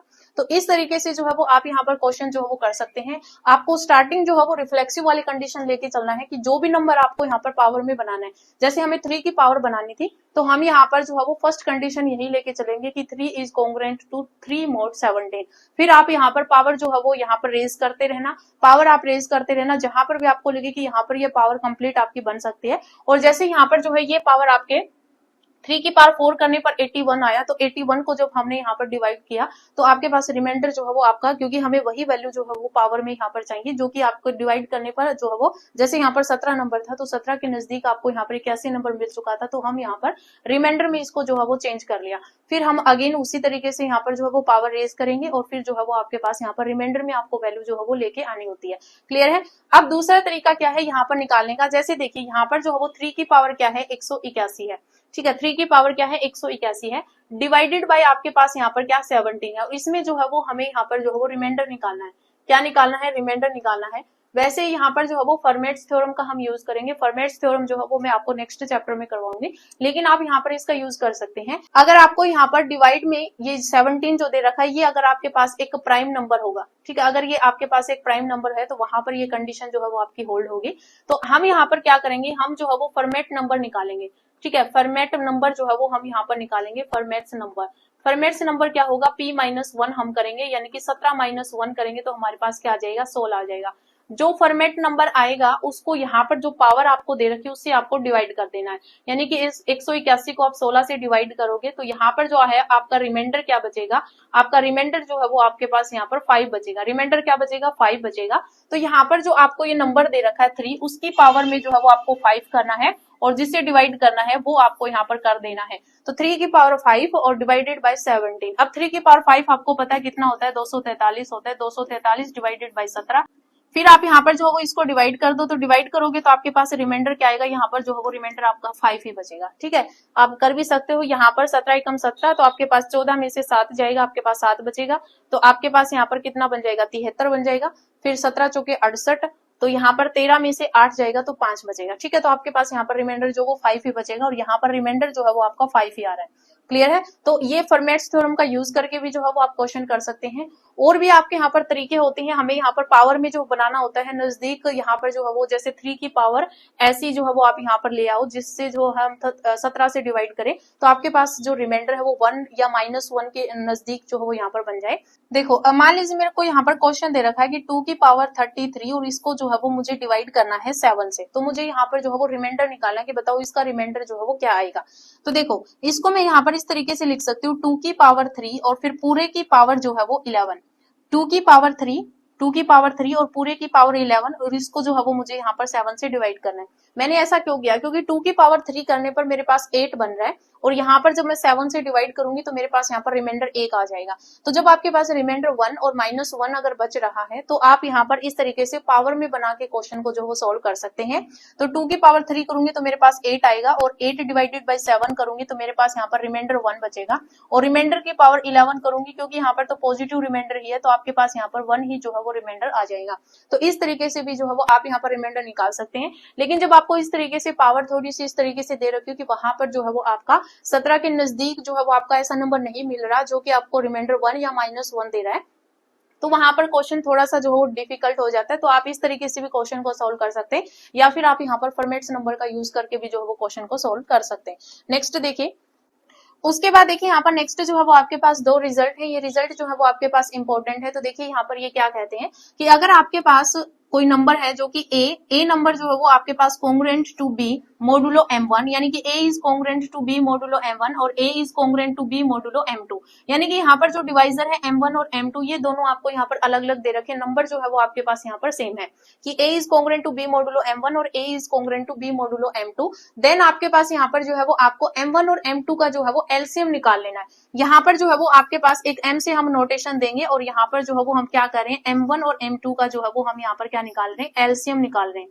ठीक है, क्या निकाल रहे हैं, एलसीएम निकाल रहे हैं। देन आपके पास वो नंबर जो होगा वो m1 और m2 का जो एलसीएम आएगा उसके भी जो है वो कॉन्ग्रुएंट हो जाएगा। तो यहाँ पर क्या आ जाएगा कि a is congruent to b modulo m। यहाँ पर m1 और m2 के जो एलसीएम जो आया है उसको हमने m से रिप्रेजेंट किया, तो आपके पास ये वैल्यू जो है वो हो जाएगी। और एलसीएम वाली कंडीशन में आपके पास कन्वर्स भी जो है वो आपका यहाँ पर होल्ड होता है। ठीक है, कन्वर्स जो है वो भी आपका यहाँ पर ट्रू होता है। तो फर्स्ट जो है वो आपके पास ये रिजल्ट था। सेकंड रिजल्ट जो है वो आपका यहाँ पर जीसीडी से रिलेटेड है, वही सेम कि अगर a is congruent to b mod m1 और a is congruent to b modulo m2, तो यहाँ पर हम m1 और m2 का जीसीडी निकालेंगे। ठीक है, हम उसको हमने यहाँ पर m से रिप्रेजेंट किया है। तो आपके पास यहाँ पर जो वैल्यू होगी a is congruent to b modulo m, तो ये उसके जीसीडी से भी जो है वो कॉन्ग्रुएंट हो जाएंगे। लेकिन यहाँ पर कन्वर्स जो है वो आपका ट्रू नहीं होता है। कन्वर्स जो है वो आपका ट्रू नहीं होता है, ये आपको जो है वो नोट कर लेना है। एलसीएम की कंडीशन में कन्वर्स भी आपका ट्रू होता है। कन्वर्स किस तरीके से कि अगर आपके पास कोई वैल्यू दे रखी है m, ये जो m वैल्यू है ये आपको यहाँ पर दे रखी है, यानी कि आप ऐसे 2 फैक्टर के अंदर जो है वो तोड़ सकते हैं जिनका यहाँ पर एलसीएम ये m वैल्यू बन रही है। ठीक है, जैसे हमें यहाँ पर जो है वो m की वैल्यू जो है वो 12 दे रखी है, तो मैं इस m को जो है वो 3 into 4 के अंदर जो है वो तोड़ सकती हूँ। तो यहाँ पर जो है वो आपके पास m1 और m2 ये 3 और 4 बन जाएंगे। तो इस तरीके से यहाँ पर जो वो कन्वर्स आपका ट्रू होता है। लेकिन यहाँ पर जीसीडी की कंडीशन में जो है वो आपका कन्वर्स ट्रू नहीं होता है, तो ये आपको रिजल्ट जो है वो नोट कर लेने। नेक्स्ट देखिए, तो देखिए यहाँ पर नेक्स्ट जो है वो आपके पास आता है कि लीनियर कॉन्ग्रुएंस क्या होता है। तो लीनियर कॉन्ग्रुएंसी जो है ये भी आपके पास जो है वो इंपॉर्टेंट कॉन्सेप्ट है, यहाँ से क्वेश्चन जो है वो आपका बन सकता है। तो देखिए इसकी डेफिनेशन क्या कहती है कि an expression of the form, आपको यहाँ पर जो है ये फॉर्म आपको नोट कर लेनी है। ये जो फॉर्म है ये आपके पास लीनियर कॉन्ग्रुएंसी की फॉर्म होती है कि a x is congruent to b modulo m. Where जहां पर ए जो है वो not congruent to zero modulo m, यानी कि ए जो है वो आपका यहाँ पर इसका जो रिमाइंडर जो है वो आपका जीरो नहीं होना चाहिए, कि not congruent to zero mod m. ठीक है, यानी कि ए वैल्यू जो है, ये दोनों कंडीशन आपको ध्यान रखनी है कि a x is congruent to b modulo m, where a जो है वो आपका not congruent to zero modulo m होगा। क्लियर है, is called linear congruency modulo m, तो इसको जो है वो हम क्या बोलते हैं, इसी को हम यहाँ पर लीनियर कॉन्ग्रेंसी बोलते हैं।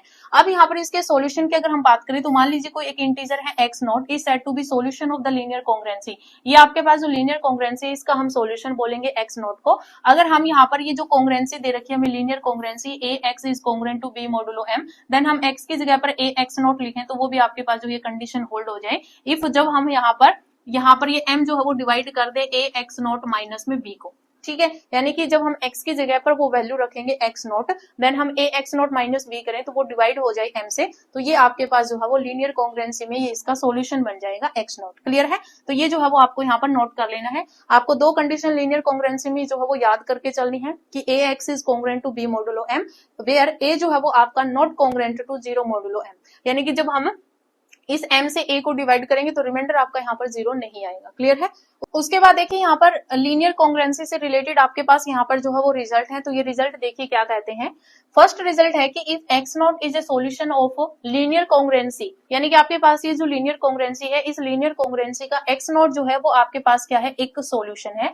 And x1 is any integer such that, यानी कि x1 आपके पास एक ऐसा इंटीजर है सच दैट जहां पर ये कंडीशन आपकी बन रही है कि x1 is congruent to x not mod m, यानी कि जो आपके पास इंटीजर है वो इंटीजर जो है वो किसके कॉन्ग्रेंट हो जाए, x नॉट के कॉन्ग्रेंट हो जाए, देन x1 जो है वो भी आपका यहाँ पर एक सॉल्यूशन बन जाएगा। ये क्या कह रहा है कि अगर आपके पास एक नंबर है जो कि x नॉट है, वो x नॉट जो है वो आपके पास linear कॉन्ग्रेंसी a x is congruent to b modulo m का यहाँ पर जो है वो सॉल्यूशन है, देन आपके पास एक ऐसा x1 जो है वो एग्जिस्ट कर जाए जहां पर वो x1 जो है वो x नॉट के कॉन्ग्रेंट हो जाए, यानी कि x1 is congruent to x not mod m, then ये जो x1 इंटीजर है ये भी उस कॉन्ग्रेंसी का क्या बन जाएगा, एक सॉल्यूशन बन जाएगा। क्लियर है, तो ये आपको एज इट इज याद रखना है, यानी कि जो x1 इंटीजर आपका एग्जिस्ट कर गया वो x1 इंटीजर अगर ये कंडीशन होल्ड कर देता है तो हमारे पास क्या होगा कि x1 भी उस लीनियर कॉन्ग्रेंसी का सॉल्यूशन होगा, तो ये आपको नोट करना है। उसके बाद देखिए यहाँ पर सेकंड रिजल्ट क्या कहता है कि द लीनियर कॉन्ग्रेंसी, हमारे पास ये जो लीनियर कॉन्ग्रेंसी है ए x is congruent to b mod m. ठीक है, ये जो लीनियर कॉन्ग्रेंसी है where a is not congruent to zero mod m, यानी कि वही सेम कंडीशन है कि मैंने आपको बोला कि लीनियर कॉन्ग्रेंसी में आपको ये दो रिजल्ट जो है वो याद रखने, यानी कि दो चीजें जो है वो आपको याद रखनी है कि a is congruent to b mod m where a is not congruent to zero mod m. Clear है, तो ये जो है वो आपके पास लीनियर कॉन्ग्रेंसी का अगर आपके पास कहीं पर भी नाम आ जाता है तो ये दो चीजें जो है वो आपके दिमाग में सीधी आ जानी चाहिए।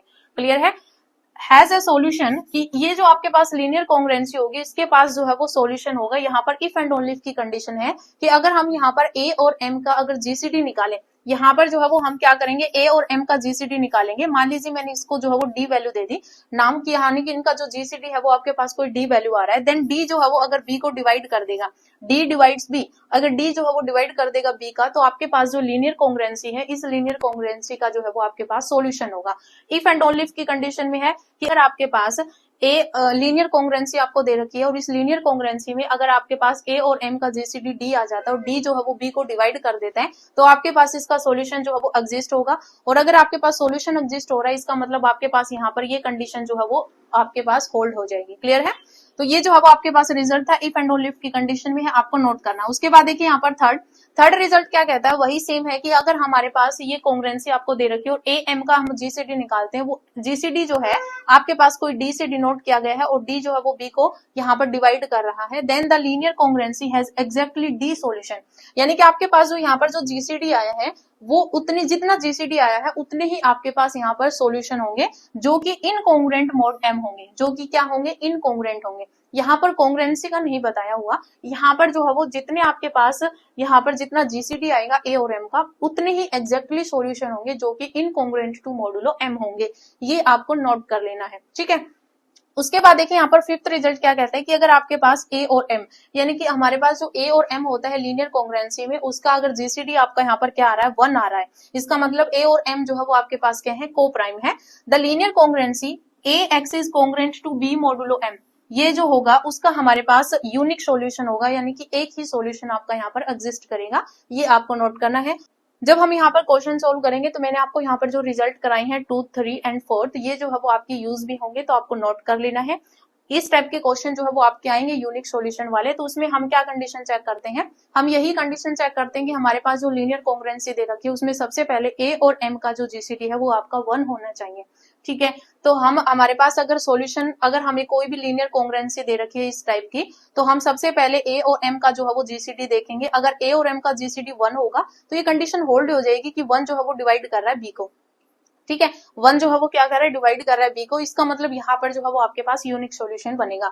और अगर आपके पास यहाँ पर कोई जीसीडी कोई 1 के अलावा कोई डी वैल्यू आ जाती है और डी जो है वो बी को डिवाइड भी कर रहा है, तो आपके पास एग्जैक्टली डी सॉल्यूशन होंगे जो कि इनकॉन्ग्रुएंट टू मॉडुलो एम होंगे। और ये जो है वो आपके यहाँ पर वही होगा कि अगर आपके पास सॉल्यूशन एग्जिस्ट हो रहा है, इसका मतलब आपके पास जीसीडी जो है वो बी को डिवाइड कर रहा है। तो ये जो है वो तीनों ही रिजल्ट आपके इंपॉर्टेंट है, जब हम क्वेश्चन सोल्व करेंगे तो इन्हीं का जो है वो यूज करेंगे। उसके बाद देखिए यहाँ पर नेक्स्ट, तो देखिए यहाँ पर नेक्स्ट जो है वो आपके पास वर्किंग रूल है फॉर फाइंडिंग यूनिक सॉल्यूशन, यानी कि आपके पास जो लीनियर कॉन्ग्रुएंसी है उस लीनियर कॉन्ग्रुएंसी में यूनिक सॉल्यूशन निकालने का यहाँ पर जो है वो वर्किंग रूल है। और ये जो वर्किंग रूल था ये आपके पास जो है वो यहाँ पर केस नंबर 2, 3, 4 इस तरीके से जो है वो 4 से 5 केस थे, लेकिन हम यहाँ पर केस एक ही करेंगे जब आपके पास ए और एम जो है वो आपके पास जो है वो लार्ज नंबर ना दिए हुए हो। क्योंकि जब हमारे पास क्वेश्चन आएगा तो अगर आपके पास ज्यादा लार्ज नंबर होंगे तो हम क्वेश्चन को जो है वो स्किप ही करेंगे, अगर आपके पास नंबर छोटे आ जाते हैं तो हम यहाँ पर जो है वो उसको अटेम्प्ट करेंगे। क्लियर है, तो देखिए यहाँ पर ये जो क्वेश्चन है ये आपके पास जो वर्किंग रूल है, ये वर्किंग रूल जो है वो मैं क्वेश्चन के थ्रू जो है वो आपको यहाँ पर समझा देती हूँ, बाकी मैं आपको यहाँ पर पढ़ के बता देती हूँ कि आपको करना क्या है। तो देखिए हमारे पास जो आपके पास जो कॉन्ग्रुएंसी होगी उसकी फॉर्म जो है वो आपको इस तरीके की गिवन होगी। ठीक है, सबसे पहले आपके पास जो है वो लीनियर कॉन्ग्रुएंसी गिवन होगी, ये फॉर्म होगी, आपको नोट कर लेना है। उसके बाद हमें सबसे पहले चेक करना है कि ए और जो एम है उसका जीसीडी क्या है। अगर जीसीडी 1 होगा तभी जो है वो हम इस केस को जो है वो सॉल्व करेंगे। तो आपके पास यहाँ पर ए और एम का जो जीसीडी है वो आपके पास क्या होना चाहिए, शुड बी 1 होना चाहिए। उसके बाद हम यहाँ पर जो है वो इंटीजर, एक ऐसा इंटीजर जो है वो यहाँ पर लेके चलेंगे जो कि आपका के एम फॉर्म का होगा, यानी कि आपके पास यहाँ पर जो ये एम गिवन है इस m के मल्टीपल वैल्यू जो है वो हमें यहाँ पर लेनी है। ऐसी m मल्टीपल वैल्यू लेनी है जिसके साथ अगर हम यहाँ पर b को ऐड करें, यानी कि m की यहाँ पर एक ऐसी km वैल्यू, m के मल्टीपल में km वैल्यू हमें यहाँ पर एक ऐसी वैल्यू लेनी है जिसके साथ अगर मैं b को ऐड करूं, जिसके साथ मैं अगर b को ऐड करूं तो वो जो है वो डिविजिबल बाय हो जाए a से। ठीक है, a से क्या हो जाए, डिविजिबल हो जाए, कि a की k m plus b is divisible by a, या फिर a is divisor of k m plus b. ठीक है, तो a जो है वो डिवाइड कर दे के एम प्लस बी को, देन आपके पास यहाँ पर x is equals to, x is congruent to, आपके पास यहाँ पर ये जो वैल्यू बचेगी यहाँ पर वो x नोट हो जाएगी मोड m। तो ये जो है वो आपके पास यहाँ पर जो है वो क्या आ जाएगा, यूनिक सॉल्यूशन निकल के आ जाएगा। क्लियर है, मैं आपको क्वेश्चन के थ्रू जो है वो समझा देती हूँ। जैसे मान लीजिए मुझे यहाँ पर क्वेश्चन दे रखा है 3x is congruent to -2 mod 7, ये मुझे जो है वो क्वेश्चन यहाँ पर दे रखा है। तो आप देख सकते हैं कि यहाँ पर लीनियर कॉन्ग्रुएंसी बन रही है कि ax is congruent to b mod m। ठीक है, b mod m यही फॉर्म हमारे पास यहाँ पर बन रही है। a भी आपका यहाँ पर पॉजिटिव नेगेटिव हो सकता है, तो ये जो है वो आपके पास लीनियर कॉन्ग्रुएंसी की फॉर्म आ गई। तो सबसे पहले आपको क्या देखना है, फर्स्ट आपके पास क्या होगा, ये लीनियर कॉन्ग्रुएंसी है, फिर हम यहाँ पर a और m का जीसीडी देखेंगे, यानी कि हमारे पास a की वैल्यू 3 है और m की वैल्यू जो है वो हमारे पास 7 है। आप कंपेयर कर सकते हैं, a की वैल्यू जो है वो 3 है, b की वैल्यू हमारे पास -2 है और m की वैल्यू जो है वो हमारे पास क्या है, 7 है। ठीक है, तो am का जीसीडी यानी कि 3 और 7 का जीसीडी आपका यहाँ पर 1 आ रहा है, तो आपके पास फर्स्ट कंडीशन जो थी कि आपके पास जीसीडी 1 होना चाहिए, तो वो यहाँ पर फुलफिल हो गई। अब मुझे यहाँ पर क्या करना है, जैसे आपके पास ये जो कॉन्ग्रुएंसी है 3x is congruent to -2 mod 7, अब मुझे यहाँ पर ये जो m दे रखा है, यानी m यहाँ पर क्या है, 7 है, तो मुझे 7 का एक ऐसा मल्टीपल चाहिए जिसमें मैं ये b वैल्यू, अब क्योंकि ये b वैल्यू जो है वो नेगेटिव है, तो मतलब जो आपके पास 7 का जो मल्टीपल आएगा उसमें से ये जो है वो हम 2 घटाएंगे तो वो वैल्यू जो है वो 3 से पूरी डिवाइड हो जाए। तो देखो यहाँ पर 7 का मैं 2 मल्टीपल यहाँ पर लूंगी, तो जो हमारे पास जो मल्टीपल वैल्यू हम लेते हैं उसको हम इस फॉर्म में लिखेंगे, 0 इज कॉन्ग्रुएंट टू 7 का मैं यहाँ पर 2 टाइम मल्टीपल लेती हूँ, यानी कि 14 बनेगा, 14 mod 7। ठीक है, इस फॉर्म में जो है वो मुझे यहाँ पर लिखना है, यानी कि जब मैं यहाँ पर 7 का कोई मल्टीपल लेती हूँ जिसको मैं यहाँ पर इस b के साथ ऐड करूं, यहाँ पर तो नेगेटिव तो माइनस हो जाएगा, ऐड करूं तो मेरे पास वो जो है वो इस ए से डिवाइड हो जाना चाहिए पूरा पूरा, ठीक है। तो इसको जब मल्टीपल में लिखेंगे तो हम इस तरीके से यहाँ पर लिखेंगे, क्योंकि जो हमारा वर्किंग रूल है इसमें ये फर्स्ट इक्वेशन है और ये सेकंड इक्वेशन है और दोनों को हमें ऐड करना है। इक्वेशन नंबर फर्स्ट और इक्वेशन नंबर सेकंड को हमें ऐड करना है। तो मेरे पास यहाँ पर क्या बनेगा कि 3x इज 12 बनेगा, मोड यहाँ पर क्या हो जाएगा 7 हो जाएगा। क्लियर है। अब देखिए यहाँ पर जो है वो हम, अब देखिए मैंने आपको यहाँ पर एक रिजल्ट करवाया था, लास्ट जो हमने थ्योरम करवाई थी क्या थी कि अगर a c is congruent to b c mod m, ठीक है। और यहाँ पर ए और एम का जीसीडी अगर हमारे पास 1 है तो ये जो कॉमन फैक्टर इसको हम कट सकते हैं और ये जो है वो आपके पास a is congruent to b mod m बन जाता है, ठीक है। तो यहाँ पर जो है वो आपके पास यही कंडीशन जो है वो होल्ड होती है। बाकी आपके पास इस केस के अकॉर्डिंग जब हम करते हैं तो ये आपका डिविजिबल होना चाहिए। तो हमारे पास क्या आ जाएगा, x is congruent to 4 mode 7 हो जाएगा। तो यहाँ पर ये x इज कोंग्रेंट टू आपके पास x नॉट मोड m वाली फॉर्म आ गई यहाँ पर, ठीक है। तो ये आपके पास जो है वो सॉल्यूशन आ जाएगा। तो ये जो है वो आपके पास यूनिक सॉल्यूशन आ जाएगा लीनियर कॉन्ग्रुएंसी का। ये क्या है, ये आपका यूनिक सॉल्यूशन है, unique solution of linear congruency, ठीक है। तो लीनियर कॉन्ग्रुएंसी जो है वो आपके पास उसका यहाँ पर यूनिक सॉल्यूशन आ गया, ठीक है। तो इस तरीके से आपको यहाँ पर करना है। जैसे मैंने आपको यहाँ पर वर्किंग रूल करवाया है उसमें यहाँ पर यही दिया हुआ है। सबसे पहले हमने यहाँ पर जीसीडी देखा, फिर हम यहाँ पर कंसीडर करेंगे फर्स्ट इंटीजर के एम आउट ऑफ, यानी कि हम m का 1 multiple 2 time multiple 3 time multiple, इस तरीके से हम यहाँ पर मल्टीपल जो है वो लेके चलेंगे सो दैट कि आपके पास यहाँ पर के एम प्लस बी जो है वो आपके पास a से जो है वो क्या हो जाए, डिविजिबल हो जाए।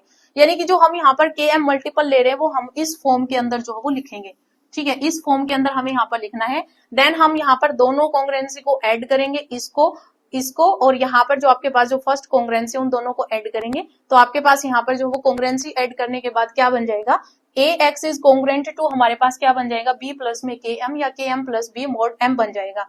देन आपके पास क्योंकि ये जो है वो डिविजिबल बाय ए है तो इसका मतलब यहाँ पर जो है वो आपके पास इसको हम ए से डिवाइड कर देंगे। तो यहाँ पर आपके पास जो वैल्यू आपके पास कटने के जैसे हम नॉर्मल डिवाइड करते हैं वैसे हम यहाँ पर डिवाइड कर देंगे, या फिर कॉमन फैक्टर आप ऐसे भी ले सकते हैं। कॉमन फैक्टर हमें यहाँ पर क्या करना है, कॉमन फैक्टर हमें यहाँ पर जो है वो रिमूव करना है। तो हमारे पास ये फॉर्म जो है वो बन के आ जाएगी, ठीक है। तो आपके पास ये जो है वो एक यूनिक सॉल्यूशन आपका निकल के आ जाएगा। क्लियर है। तो इस तरीके से जो है वो आपको यहाँ पर क्वेश्चन सॉल्व करना है, मैंने आपको यहाँ पर बता दिया। नेक्स्ट देखिए, नेक्स्ट जो है वो आपके पास यहाँ पर जो है वो कॉन्सेप्ट आता है लीनियर डायोफेंटाइन इक्वेशन का। तो लीनियर डायोफेंटाइन इक्वेशन जो है ये भी आपका एक इंपॉर्टेंट कॉन्सेप्ट है, यहाँ से भी आपका क्वेश्चन जो है वो बन सकता है। तो देखिए इसकी डेफिनेशन क्या होती है, यानी कि लीनियर डायोफेंटाइन इक्वेशन जो है वो क्या होती है। आपके पास जो इस इक्वेशन की जो फॉर्म होगी वो आपके पास होगी ए एक्स प्लस में B Y is equals to में सी। बस आपको ये फॉर्म जो है वो पहचाननी है। यहाँ पर जो वेरिएबल होंगे, जो अननोन होंगे वो दो होंगे, एक्स और वाई। तो वो आपके पास लीनियर डायोफेंटाइन इक्वेशन होती है। और यहाँ पर ए और बी जो होंगे वो आपके यहाँ पर डज नॉट इक्वल्स टू 0 होंगे, ठीक है। और एक्स और वाई जो है वो आपके पास यहाँ पर दो अननोन जो है वो वैल्यूज होंगी। तो एक्स और वाई आपके पास क्या है, अननोन है। अब देखिए यहाँ पर इस डायोफेंटाइन इक्वेशन से रिलेटेड आपके पास यहाँ पर जो है वो रिजल्ट्स है, और क्योंकि रिजल्ट्स की हेल्प से हम यहाँ पर ये जो इक्वेशन गिवन होगी उसका हम सॉल्यूशन करेंगे। तो देखिए यहाँ पर फर्स्ट जो रिजल्ट है ये क्या कहता है। तो देखिए फर्स्ट रिजल्ट है कि द लीनियर डायोफेंटाइन इक्वेशन, ये आपके पास लीनियर डायोफेंटाइन इक्वेशन की जो है वो फॉर्म है जो कि आपको नोट कर लेनी है, हैज ए सॉल्यूशन। यानी कि जो लीनियर डायोफेंटाइन इक्वेशन है इसका जो है वो सॉल्यूशन होगा इफ एंड ओनली इफ की कंडीशन है कि greatest common divisor of a and b. यानी कि आपको ये जो फॉर्म दे रखी है इसमें हमें यहाँ पर कंपेयर करना है, ए और बी निकाल लेना है। ए और बी का जो जीसीडी होगा उसको मैं यहाँ पर डी से जो है वो नाम दे देती हूँ। देन अगर डी जो है वो अगर सी को डिवाइड कर देगा, कि डी जो है वो सी को डिवाइड कर रहा है, तो इस डायोफेंटाइन इक्वेशन का जो है वो आपके पास यहाँ पर सॉल्यूशन एग्जिस्ट करेगा। इफ एंड ओनली इफ की कंडीशन है कि अगर आपके पास ये डायोफेंटाइन इक्वेशन अगर आपके पास ये इसका एक सॉल्यूशन एग्जिस्ट कर रहा है तो इसका मतलब ए और बी का जो जीसीडी है वो सी को डिवाइड कर रहा है। और अगर ए और बी का जीसीडी अगर आपको यहाँ पर सी को डिवाइड कर रहा है तो इसका मतलब ये जो आपके पास लीनियर डायोफेंटाइन इक्वेशन इसका सॉल्यूशन आपका एग्जिस्ट करेगा। क्लियर है। तो ये जो है वो आपके पास फर्स्ट जो है वो रिजल्ट है। यहाँ पर ये जो है वो एक नोट जो है वो आप यहाँ पर मान सकते हैं, क्योंकि आपके पास लीनियर डायोफेंटाइन इक्वेशन जो है वो आपके पास क्या है, ए एक्स प्लस में B Y is equals to में सी। अगर आपको फॉर्म दे रखी हो ए एक्स माइनस में बी वाई इक्वल्स टू में सी की, तो ये भी आपके पास लीनियर डायोफेंटाइन इक्वेशन होती है, और इसकी फॉर्म जो है वो आपके पास ये है। ठीक है, माइनस भी हो सकता है बीच में, तो ये आपके पास वही सेम लीनियर डायोफेंटाइन इक्वेशन ही होगी। उसके बाद देखिए यहाँ पर सेकंड रिजल्ट क्या है, सेकंड रिजल्ट कहता है कि two integers a and b are relatively prime. Relatively prime का मतलब क्या है कि ए और बी का जो जीसीडी है वो हमारे पास क्या होगा, 1 होगा। ए और बी का जीसीडी जो है वो हमारे पास क्या होगा, 1 होगा। If and only if the linear Diophantine equation a x plus b Y is equals to में 1 हैज ए सॉल्यूशन। यानी कि यहाँ पर जब ये आपके पास लीनियरली ये जब आपके पास रिलेटिवली प्राइम होंगे तो इनका एक सॉल्यूशन एग्जिस्ट करेगा। आपके पास यहाँ पर इक्वेशन क्या है, यानी कि सी की वैल्यू आपके पास यहाँ पर 1 है।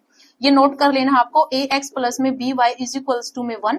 ये आपको यहाँ पर लीनियर डायोफेंटाइन इक्वेशन की फॉर्म जो है वो दे रखी है। यहाँ पर ए और बी जो है इनका जीसीडी जो है वो आपके पास यहाँ पर क्या आ रहा है, 1 आ रहा है। यानी कि रिलेटिवली प्राइम का मतलब जीसीडी यहाँ पर 1 है। तो ये जो आपके पास लीनियर डायोफेंटाइन इक्वेशन की जो फॉर्म है इसका भी सॉल्यूशन एग्जिस्ट करेगा। इफ एंड ओनली इफ की कंडीशन में ही यहाँ पर ये थ्योरम भी है आपकी, क्लियर है। तो ये दोनों जो आपके पास यहाँ पर रिजल्ट है आपको नोट कर लेने। उसके बाद देखिए यहाँ पर नेक्स्ट थर्ड रिजल्ट क्या कहता है।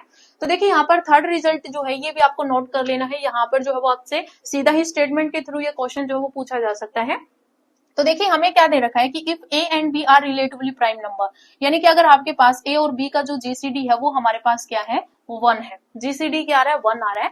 देन आपके पास यहाँ पर x इज इक्वल्स टू में x नॉट और y इज इक्वल्स टू में y नॉट आपके पास जो है वो सॉल्यूशन है। क्या है, solution of the linear Diophantine equation, यानी कि ए एक्स प्लस में B Y is equals to में सी। ठीक है, इसके जो है वो सॉल्यूशन है। देन आपके पास यहाँ पर इसके जितने भी सॉल्यूशंस यहाँ पर बनेंगे वो किस टाइप के बनेंगे वो यहाँ पर बता रखा है कि यहाँ पर जो x होगा वो किस फॉर्म का होगा, वो आपके पास होगा x नॉट प्लस में के बी फॉर्म का होगा, और y जो है वो आपका किसके इक्वल होगा, y नॉट माइनस में के ए फॉर्म का होगा। क्लियर है। तो ये फॉर्म जो है वो आपको यहाँ पर नोट कर लेनी है, जहां पर k जो है वो आपके पास कोई भी इंटीग्रल वैल्यू यानी कि इंटीजर हो सकता है। उसके बाद ये तो जब था जब आपके पास लीनियर डायोफेंटाइन इक्वेशन जो है इस फॉर्म की थी, लेकिन जब आपके पास लीनियर डायोफेंटाइन इक्वेशन जो है वो इस फॉर्म की हो कि ए एक्स माइनस में B Y is equals to में सी, तो यहाँ पर जो है वो आपके पास वही ए और बी जो है वो आपके पास क्या होने चाहिए, रिलेटिवली प्राइम होने चाहिए, यानी कि जीसीडी इनका 1 होना चाहिए। देन आपके पास यहाँ पर ये जो लीनियर डायोफेंटाइन इक्वेशन इनके जो सॉल्यूशन होंगे वो किस फॉर्म के होंगे, एक्स जो है वो आपका यहाँ पर इक्वल होगा एक्स नॉट प्लस में के बी। ये तो दोनों में ही सेम होता है, लेकिन y जो है ये आपका यहाँ पर क्या होगा, y नॉट प्लस में के ए। ठीक है, यहाँ पर जब माइनस वाली फॉर्म होगी तो दोनों ही प्लस के आएंगे, लेकिन जब आपके पास यहाँ पर प्लस वाली फॉर्म होगी तो वहां पर जो y वाली जो वैल्यू होगी वो आपके पास नेगेटिव वाली आएगी। क्लियर है, वही यहाँ पर जो है वो लिखा हुआ है। तो ये जो है वो दोनों ही कंडीशन में मैंने आपको यहाँ पर बता रखा है, तो दोनों जो है वो आप नोट कर लेना। ये आपके पास एक रिजल्ट है जो कि आपका मोस्ट इंपॉर्टेंट है और क्वेश्चन में जो है वो आपका ये यूज होगा। उसके बाद देखिए यहाँ पर ये नोट जो है वो मैंने यहाँ पर लिख रखा है, इंपॉर्टेंट नोट है, क्योंकि हमारे पास जो लीनियर डायोफेंटाइन इक्वेशन है इसको हम कॉन्ग्रुएंसी में किस तरीके से बना के जो है वो हम क्वेश्चन सोल्व करेंगे। देखिए मान लीजिए आपके पास यहाँ पर ए एक्स प्लस में B Y is equals to में सी, ये जो है वो हमारे पास लीनियर डायोफेंटाइन इक्वेशन है। ठीक है, लीनियर डायोफेंटाइन इक्वेशन है। देन हम इस लीनियर कॉन्ग्रुएंसी को इस फॉर्म में लिख लेंगे कि a x is congruent to c mod b, c mod b. तो जब हम इस लीनियर कॉन्ग्रुएंसी को सोल्व कर लेंगे, जो आपके पास यहाँ पर सॉल्यूशन एग्जिस्ट करेंगे उसको हम यहाँ पर इस फॉर्म के अंदर जो है वो लिख लेंगे x और y की वैल्यू, तो वो आपके पास यहाँ पर सॉल्यूशन आ जाएगा। तो यहाँ पर यही नोट जो है वो लिखा हुआ है कि सोल्व द कॉन्ग्रुएंसी, इस कॉन्ग्रुएंसी को हम यहाँ पर सोल्व करेंगे। A x is congruent to c mod b, value जो है वो हम यहाँ से कंपेयर करवा लेंगे। जो आपके पास ये जो फॉर्म गिवन होगी यहाँ से जो है वो हम ए और बी और सी की वैल्यू जो है वो हम यहाँ पर कंपेयर करवा लेंगे, और उसको हम इस कॉन्ग्रुएंसी के अंदर जो है वो कन्वर्ट कर देंगे, उसको जो है वो हम सोल्व कर लेंगे। The congruence a x is congruent to c mod b has a solution, इसका जो है वो सॉल्यूशन एग्जिस्ट करेगा कब, जब यहाँ पर ए और बी का जीसीडी जो है वो डी को डिवाइड कर दे सी को। यानी कि यहाँ पर ए और बी का जीसीडी अगर मैं डी से नोट कर रही हूँ तो डी डिवाइड सी, तो आपके पास इस कॉन्ग्रुएंसी का जो है वो सॉल्यूशन एग्जिस्ट होगा। इफ एंड ओनली इफ की कंडीशन में ये आपके पास जो है वो सॉल्यूशन आएगा। देन हमारे पास मान लीजिए कि अगर आपके पास x नोट जो है वो आपके पास एक सॉल्यूशन है कि if x note is one such solution with यहाँ पर ए बी का जो जीसीडी है वो आपके पास यहाँ पर 1 आ रहा है, then all solution are of the form, then आपके पास बाकी जो सॉल्यूशन होंगे, क्योंकि हमने इस फॉर्म के अंदर जो है वो इस कॉन्ग्रुएंसी को यहाँ पर बना लिया, यानी कि जो लीनियर डायोफेंटाइन इक्वेशन थी उसको हमने इस तरीके से एक लीनियर कॉन्ग्रुएंसी के अंदर जो है वो लिख लिया है। देन इस लीनियर कॉन्ग्रुएंसी में x के जो यहाँ पर जो सॉल्यूशन होंगे उसकी जो फॉर्म होगी वो आपके पास यहाँ पर क्या होगी, x इक्वल्स टू में x नॉट प्लस में b के, ये फॉर्म जैसे ही हम यहाँ पर निकाल लेंगे तो हमारे पास x की वैल्यू आ जाएगी। तो हमारे पास जो लीनियर डायोफेंटाइन इक्वेशन जो होगी या तो इस फॉर्म की होगी या फिर आपके पास उस फॉर्म की होगी, तो इसके अंदर जो है वो हम इस x की वैल्यू को जो वो पुट कर देंगे तो यहाँ से हम y की वैल्यू जो है वो निकाल लेंगे। क्लियर है? तो इस तरीके से जो है वो आपको सॉल्यूशन करना है। यहाँ पर सेकंड तो यही कह रखा है कि हम किस मेथड का यूज करेंगे, बाकी हम यहाँ पर जो है वो इसी जो है वो मेथड का यूज करेंगे जैसे मैंने आपको यहाँ पर बताया है। बिल्कुल अगर आपको वैल्यू थोड़ी जो है वो छोटी छोटी वैल्यू दे रखी है तभी हम क्वेश्चन को जो है वो अटेम्प्ट करेंगे, बाकी हम जो है वो स्किप ही करेंगे। तो यहाँ पर जो है वो ये मेथड मैं आपको समझा देती हूँ कि हम किस तरीके से जो है वो क्वेश्चन को सोल्व करेंगे। तो देखिए यहाँ पर जो है वो मैंने सॉल्यूशन लिख रखा है, लेकिन मैं आपको समझा देती हूँ कि किस तरीके से हम जो है वो सॉल्यूशन करेंगे। तो देखिए हमें यहाँ पर जो है वो क्वेश्चन क्या दे रखा है, क्वेश्चन है कि 7x प्लस में 5y इक्वल्स टू में मुझे यहाँ पर क्या दे रखा है, 3 दे रखा है।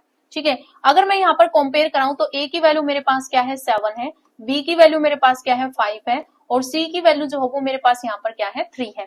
तो a b और c की वैल्यू मेरे पास यहाँ पर आ गई। सबसे पहले मैं इसको लीनियर कॉन्ग्रुएंसी के रूप में यहाँ पर लिखूंगी। तो लीनियर कॉन्ग्रुएंसी में जब हम यहाँ पर लिखेंगे तो हमारे पास क्या आएगा, ax यानी कि 7x इज कॉन्ग्रुएंट टू यहाँ पर आएगा c यानी कि 3, और मोड जो है वो मेरे पास b आएगा, मोड 5 आएगा। क्लियर है? अब जैसे मैंने आपको लीनियर कॉन्ग्रुएंसी में मैंने आपको बताया था कि जब आपके पास a और m का जीसीडी, अब a का काम यहाँ पर 7 कर रहा है और यहाँ पर m का काम कौन कर रहा है, 5 कर रहा है, तो यहाँ पर 7 और 5 का जीसीडी जो है वो आपके पास 1 है, तो वही आपका रूल यहाँ पर लग जाएगा। जीसीडी आपका 1 आ गया, तो इसका मतलब मुझे यहाँ पर इस 5 के मल्टीपल में कोई एक ऐसी वैल्यू चाहिए जिसके अंदर मैं अगर 3 को ऐड करूं तो मेरे पास यहाँ पर वो 7 से जो है वो पूरा पूरा डिवाइड हो जाए। तो आप यहाँ पर देख सकते हैं कि अगर मैं 5 का 5 टाइम मल्टीपल लूं तो मेरे पास 25 बनेगा, उस 25 में जब मैं 3 ऐड करूंगी तो 28 बनेगा, जो कि आपका 7 से पूरा पूरा डिवाइड हो रहा है। तो मैं इसको कैसे लिख सकती हूँ, उस फॉर्म को हम लिखेंगे कि 0 इज कॉन्ग्रुएंट टू, यहाँ पर 5 का मल्टीपल 25 मैं ले रही हूँ, मोड 5।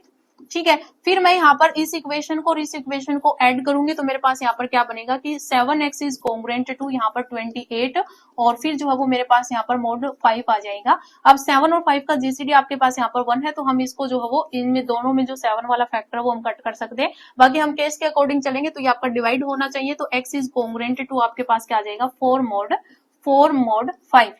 4 मोड 5 आ गया। अब यानी कि आपके पास यहाँ पर जो लीनियर डायोफेंटाइन इक्वेशन थी उसकी सॉल्यूशन की फॉर्म क्या थी, x इज कॉन्ग्रुएंट टू आपके पास क्या था, x नॉट मोड m। ठीक है, तो यहाँ पर जो है वो आपके पास x नॉट क्या है, x नॉट जो है ये आपके पास यहाँ पर क्या आ जाएगा, 4 आ जाएगा। अब मुझे यहाँ पर जो है वो सॉल्यूशन क्या किस फॉर्म का, यानी कि आपके पास जितने भी सॉल्यूशन एग्जिस्ट होंगे उनकी जो फॉर्म है वो क्या होगी, वो फॉर्म होगी x इज इक्वल्स टू में x नॉट प्लस में kb, यानी कि यहाँ पर ये जो है वो आपके पास, क्योंकि ये जो है वो b का काम कर रहा है, ठीक है, ये क्या कर रहा है, b का काम कर रहा है, तो इस फॉर्म के जो है वो आपके पास सारे सॉल्यूशन एग्जिस्ट करेंगे। यानी कि x इज इक्वल्स टू में x नॉट की वैल्यू यहाँ पर 4 है, प्लस में k तो आपके पास यहाँ पर एग्जिस्ट करेगा, कोई इंटीजर वैल्यू होगी, b की वैल्यू हमारे पास 5 है, तो ये जो है वो 5k हो जाएगा।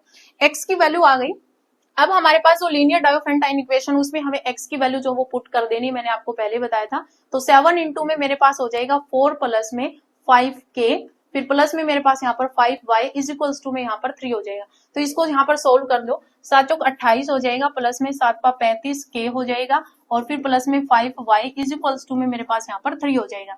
तो देखिए 28 उस साइड जाएगा तो माइनस का 28 होगा, तो यानी कि मेरे पास यहाँ पर जो है वो माइनस का 25 बचेगा, ये उस साइड जाएगा तो माइनस का 35k, यानी कि 5y इज इक्वल मेरे पास यहाँ पर 25 और माइनस का यहाँ पर 35k हो जाएगा। अब इस 5 से जो है वो हम इनको डिवाइड कर देंगे तो मेरे पास y की वैल्यू क्या आ जाएगी, माइनस में 5 और माइनस में 7k, तो y इक्वल्स टू में हमारे पास ये वैल्यू आ गई। यानी कि आपके पास x की फॉर्म में ये सॉल्यूशन आएंगे और y की फॉर्म में ये सॉल्यूशन आएंगे, तो x और y जो है वो आपके पास यहाँ पर इसके सॉल्यूशन हो जाएंगे, तो ये आपका यहाँ पर आंसर आ जाएगा। और इसी टाइप के क्वेश्चन जो है वो पूछे जा सकते हैं।